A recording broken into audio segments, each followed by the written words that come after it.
नमस्कार। जब आपका गला पकड़ा जाएगा तो आपकी आंखें बाहर निकलने लगेगी। ऐसा ही हाल मैंने पीएम की आंखों में देखा है। दोस्तों, ये शब्द हैं राहुल गांधी के। आज साथियों, विपक्ष जो राहुल गांधी हैं, भारतीय संसद में विपक्ष का काम राहुल गांधी कर रहे हैं। उन्होंने भारतीय संसद में जो अभी बजट सत्र चल रहा है, हिला के रख दिया है सांसद को।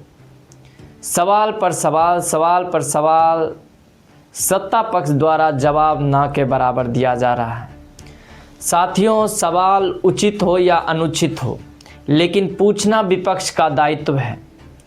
दूसरा, अभी बजट सत्र चल रहा है। इस सत्र में लोगों को भारतीयों द्वारा जो भारत के संदर्भ में संसद में आय व्यय का लेखा जोखा और आय व्यय से संबंधित सभी कार्य होते हैं। गरीब, अमीर, मिडिल क्लास, लो क्लास, अपर क्लास, सभी के लिए आय व्यय का कार्य अभी चलना चाहिए था बजट सत्र में।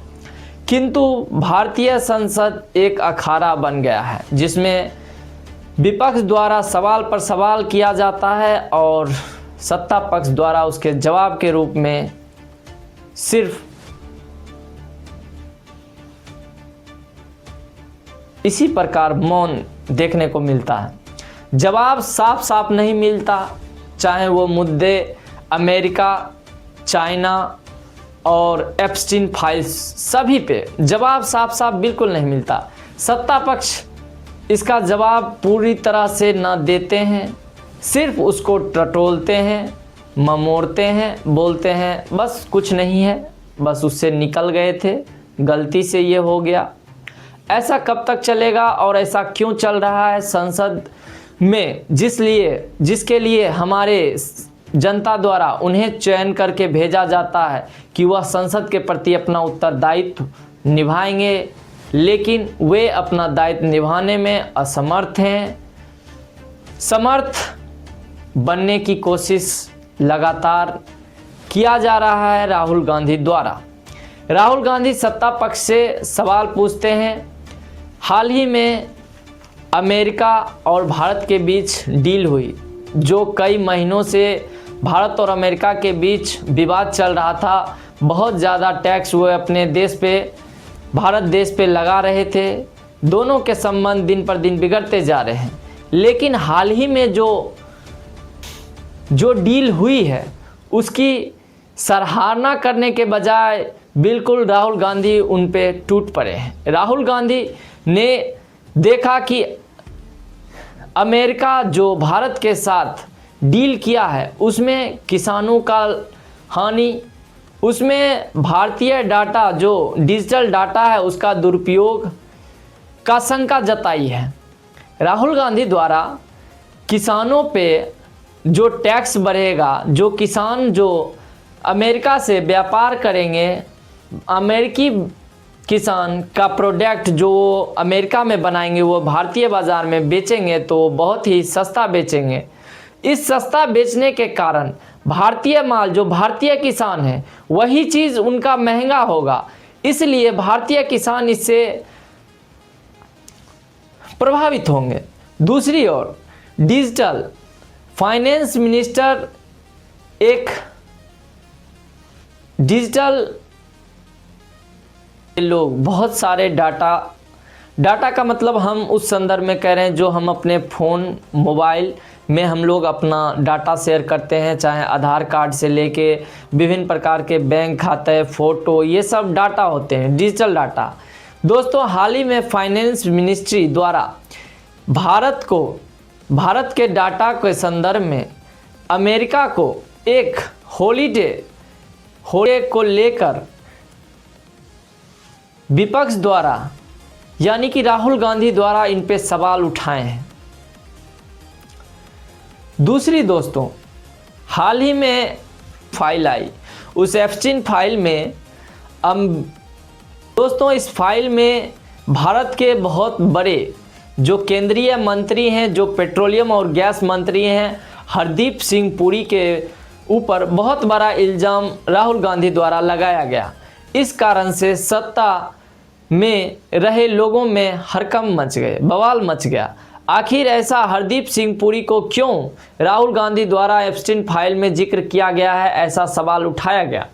सवाल उसका जवाब में हरदीप सिंह पुरी द्वारा दिया गया कि वे एम्बेसडर थे, तो जब भी एप्स्टीन से मुलाकात होती थी पर्सनली ना होके यह मुलाकात प्रोफेशनल होता था, ऐसा उनका जवाब आया।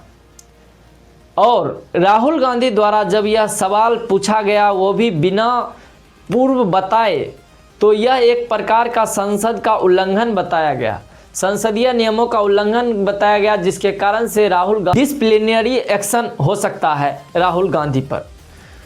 दोस्तों, दूसरा मुद्दा यह था। तीसरा मुद्दा उन्होंने चाइना के ऊपर, चाइना के संदर्भ में हमारे देश के पूर्व थल सेना अध्यक्ष रहे MM नारवारे ने इल्ज़ाम लगाया। कहने को उन्होंने एक पुस्तक लिखी, उन्होंने अपने जीवनी लिखा, उनके जीवनी का नाम था 4 स्टार्स ऑफ डेस्टिनी। दोस्तों, यह अभी प्रकाशित भी नहीं हुआ और यह विवाद का जड़ बन गया। दोस्तों, राहुल गांधी द्वारा इस अप्रकाशित किताब से कुछ ऐसे सामग्री एकत्रित किया जिसमें दिखाया गया है, बताया गया कि चाइना द्वारा 2020 में टैंक लेके सीमा पर खड़ी थी, जब सेना अध्यक्ष द्वारा भारतीय रक्षा मंत्री, वो प्रधानमंत्री, सभी से बड़े बड़े अधिकारियों से जब बात करते हैं तो उनके द्वारा दिशा दिया जाता है कि जो आपको उचित लगे वो सही कीजिए। क्या भारतीय प्रधानमंत्री का दायित्व वे सही से निभा पाए, ऐसा उनका प्रश्न है राहुल गांधी का, कि क्या वे अपने सम्मान, जो उनके पास अधिकार है, जो उनको दायित्व दिया गया है जनता द्वारा, क्या उन्होंने उसका सदुपयोग किया, क्या उन्होंने चाइना के मामले में वह सही उपयोग किया। इसी प्रकार की कुछ टिप्पणी जो हमारी अग्निपथ योजना आई, जो आर्मियों की भर्ती आई, उसके संदर्भ में भी देखा जा रहा है और इसी पुस्तक के माध्यम से। दोस्तों, ये 3 बवाल बहुत ज़्यादा भारतीय संसद को लोकतंत्र सवाल के माध्यम से ही सही हो सकता है। अगर सवाल ना पूछा जाए तो जिनको सत्ता दी गई है वे सत्ता का गलत इस्तेमाल नहीं करेंगे, इसकी कोई जवाबदेही नहीं होती है। इसलिए जवाबदेही को बनाने के लिए हमें सत्ता से हमेशा सवाल पूछना चाहिए। तो इसके ऊपर दोस्तों, इन सभी के ऊपर सत्ता पक्ष द्वारा जवाब ना के बराबर आए। एक हरदीप सिंह पुरी के मामले में जवाब दिया गया, जिसमें कहा गया कि वे एम्बेसडर थे, 2014 से 2017 के दौरान भारतीय सरकार का एम्बेसडर थे। वे जब भी एप्स्टीन से मुलाकात करते थे तो उनका मुलाकात प्रोफेशनली हुआ करता था।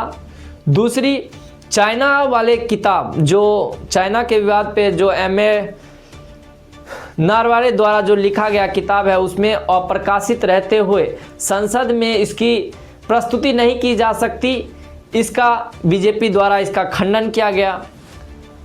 और इस प्रकार उन्होंने अपनी बात को पूरी तरह न साफ किया और इस प्रकार मामला गर्माहट होता जा रहा है संसद में। यह बहुत ही दुखदाई है। हमें अच्छे कार्य करने चाहिए, संसद को अच्छी दिशा देने चाहिए। संसद में जो हमारे प्रतिनिधि हैं उनसे यह उम्मीद रहती है कि वो भारतीयों के लिए अच्छे कानून बनाए, अच्छे बजट बनाए, गरीब अमीर सभी के लिए एक अच्छा बजट हो जिससे वे आगे बढ़ सके। और भारत का इतना ही नहीं, दूसरे देशों का संबंध किस प्रकार हो, यह बहुत ज़रूरी है। सत्ता पक्ष ध्यान रखे कि हमें भारतीयों होने के नाते अपनी एक रणनीति जो है, चाहे वो रूस के प्रति हो, अमेरिका के प्रति हो, चाइना के प्रति हो, एक अपनी अलग से अपने सत्ता को लोकतांत्रिक बना के रखना है, अपने सोवरेनिटी को, संप्रभुता को बनाए रखना है। इसे हमें खोना नहीं है। ये हमारा देश की सबसे बड़ी पहचान है। ये हमेशा तत्परता के साथ खड़ी रही है। तो आज के लिए इतना ही। धन्यवाद।